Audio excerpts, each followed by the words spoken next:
الحمد لله نحمده ونستعينه ونستغفره ونؤمن به ونتوكل عليه ونعوذ بالله من شرور أنفسنا ومن سيئات أعمالنا من يهد الله فلا مضل له ومن يضلله فلا هادي له ونشهد أن لا إله إلا الله ونشهد أن سيدنا ونبينا وشفيعنا وحبيبنا ومولانا محمدا عبده ورسوله أما بعد فقد قال الله تعالى في القرآن المجيد والفرقان الحميد أعوذ بالله من الشيطان الرجيم بسم الله الرحمن الرحيم اليوم أكملت لكم دينكم وأتممت عليكم نعمتي ورضيت لكم الإسلام دينا قال النبي صلى الله عليه وسلم تركت فيكم أمرين لن تضلوا ما تمسكتم بهما كتاب الله وسنة رسوله او کما قال علیہ الصلاۃ والسلام۔ میرے محترم دوست و بزرگ، میں آپ لوگوں کی سامنے قرآن مجید اور فرقان العظیم سے ایک آیات رسول مقبول صلی اللہ علیہ وسلم کی لاکھوں حدیثوں میں سے ایک حدیث تلاوت کی۔ میرے محترم دوست و بزرگ، اللہ رب العزت نے ارشاد فرمایا الیوم اکملت لکم دینکم وَأَتْمَمْتُ عَلَيْكُمْ نِعْمَتِي وَرَضِيتُ لَكُمُ الْإِسْلَامَ دِينًا۔ حجۃ الوداع کے دن رسول مقبول صلی اللہ علیہ وسلم جبل رحمت پر کھڑے ہو کر یہ آیات پڑھیں، الیوم اکملت لکم، آج تمہارے لیے تمہارے دین کو میں نے مکمل کر دی اور تم پر بھرپور نعمتیں عطا فرمایا اور تمہارے دین و اسلام کے اوپر میں راضی ہو گیا ہوں۔ رسول مقبول صلی اللہ علیہ وسلم نے ارشاد فرمایا کہ ترکت فیکم امرین لن تضلوا ما تمسکتم بہما کتاب اللہ و سنت رسولی او کما قال علیہ الصلاۃ والسلام، کہ میں تمہارے پاس دو چیز کو چھوڑ کر جا رہا ہوں، ان دونوں چیزوں کو جو لوگ مضبوطی سے پکڑ لیں گے وہ کبھی گمراہ نہیں ہوں گے۔ ایک اللہ کی قرآن ہے، دوسرے رسول مقبول صلی اللہ علیہ وسلم کے حدیث ہے۔ میرے محترم دوست و بزرگ، آج آپ لوگوں کی سامنے میں جو پیش کرنے جا رہا ہوں استخارہ کے بارے میں۔ لوگ جب قسم بقسم کی چیزوں میں یا کوئی مشکلات میں یا گھریلو پریشانی میں یا قسم بقسم کی تکلیفوں میں انتہائی قسم کی پریشان ہوتی ہیں، تو خاص طور پر ہمارے یہاں کی ایک رواج ہے کہ لوگ جو ہے نا یا علماؤں کے پاس بھگتے ہیں یا مسجد کی اماموں کے پاس یا حافظ قاریوں کے پاس یا پھر جو ہے عاملوں کے پاس بھگنا شروع کر دیتے ہیں کہ بھائی میرے یہ پریشانی ہو گئے یا مجھے یہ چیزوں کی استخارہ کرانا ہے، اس کی استخارہ کرانا ہے۔ اور آج کل میرے دوستوں لوگ تو اس قسم کے ہے کہ منٹوں میں جواب دے رہے ہوتے ہیں کہ بھائی منٹوں کے اندر جواب آپ کو مل رہے ہیں، لیکن ایسے نہیں۔ استخارہ ایک رسول کی سنت ہے، اور رسول مقبول صلی اللہ علیہ وسلم کے ارشاد گرامی ہے ما خواب من استخارہ وما ندم من استشارہ، جس نے استخارہ کر لیا وہ اس کا نقصان نہ ہوگا، اور جس نے مشورہ کر لیا وہ شرمندہ اور پشیمان نہ ہوگا۔ میرے محترم دوست و بزرگ فرماتے ہیں حضرت جابر بن عبداللہ انصاری رضی اللہ تعالیٰ عنہ نے ارشاد فرمایا کہ رسول مقبول صلی اللہ علیہ وسلم استخارہ اس انداز سے سکھاتے تھے جیسے قرآن مجید کی آیاتیں یا حدیث یا نمازی وغیرہ اللہ کی رسول جس انداز سے صحابۃ الاجمعین کو سکھایا کرتے تھے، اسی طریقے سے رسول مقبول صلی اللہ علیہ وسلم استخارہ بھی سکھایا کرتے تھے اور صحابۃ الاجمعین کو اس کے تلقین فرمایا کرتے تھے۔ اسی انداز سے اللہ کی رسول صلی اللہ علیہ وسلم نے استخارہ کی تربیت دیا کرتا تھا۔ رسول مقبول صلی اللہ علیہ وسلم 1,24,000 پیغمبر صحابۃ الاجمعین میں سے کسی کو بھی یہ نہیں کہا کہ آپ لوگ مجھ سے استخارہ کروا لیں، یا میرے دوستو کسی صحابی نے اللہ کی رسول سے استخارہ کرایا ہوگا؟ کسی نے بھی اللہ کی رسول سے استخارہ نہیں کرایا۔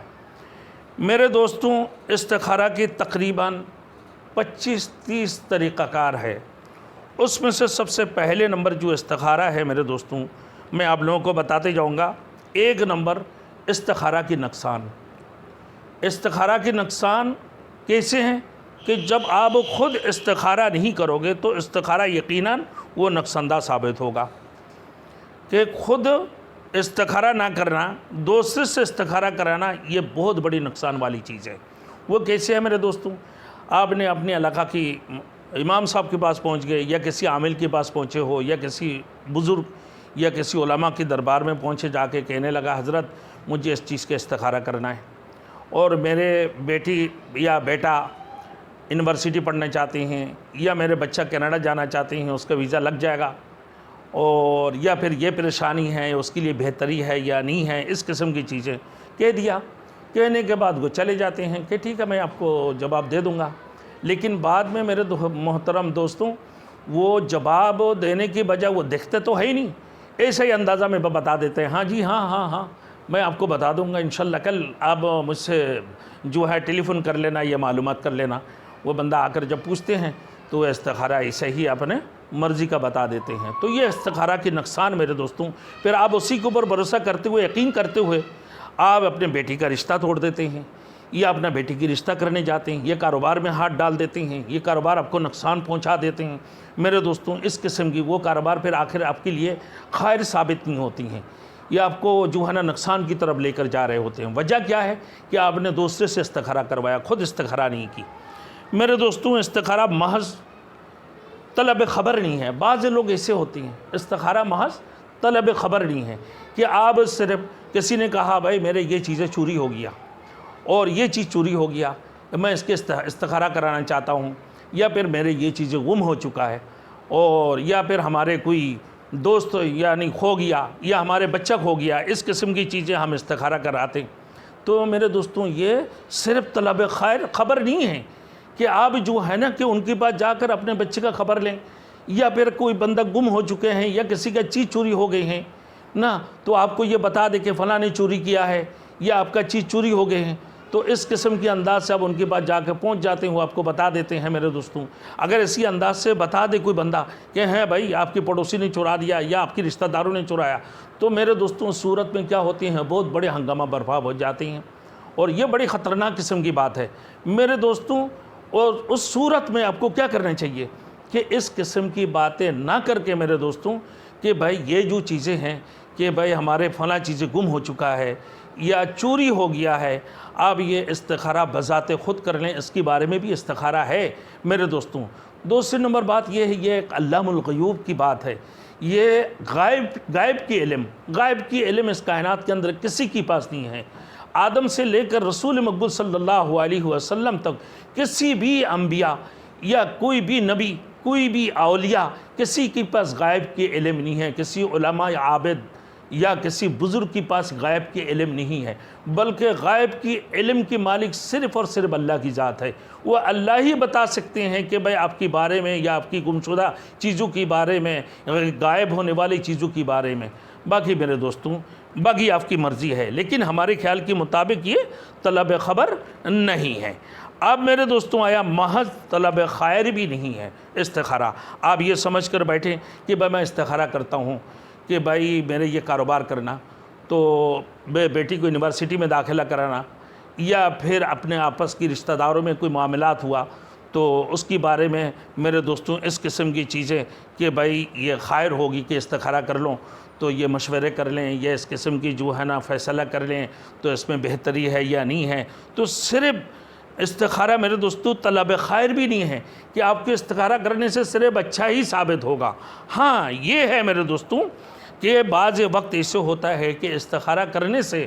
یہ ہوتے ہیں میرے دوستوں کہ بھائی جب آپ کسی بھی چیز کے بارے میں استخارہ کر لیں گے تو استخارہ کی بعد اگر وہ آپ کا نقصان ہونے کا بھی ہو رہے ہوں گے تو پھر آپ کی نقصان نہیں ہوں گے، اللہ آپ کو اس نقصان سے حفاظت فرمائیں گے کہ آپ نے اس نقصان سے آپ بچ جائیں گے، یا کاروبار کی نقصان سے آپ بچ جائیں گے، یا پھر آپ کی بیٹی کی رشتے آپ نے کی ہوں گے تو اس وقت میں جو ہے آپس میں خاندانوں میں رشتہ داروں میں ہنگامہ برپا نہیں ہوں گے، لڑائی جھگڑے نہیں ہوں گے، اللہ رب العزت آپ کو اس سے بھی حفاظت فرمائیں گے۔ میرے دوستوں، اب انشاءاللہ تعالی نیکسٹ ٹائم آپ لوگوں کو باقی استخارہ کے بارے میں، آسان استخارہ کے بارے میں آپ لوگوں کو بتا دوں گا انشاءاللہ۔ اللہ ہم سب کو جو ہے عمل کرنے کے توفیق عطا فرمائے۔ وآخر دعوانا ان الحمدللہ رب العالمین۔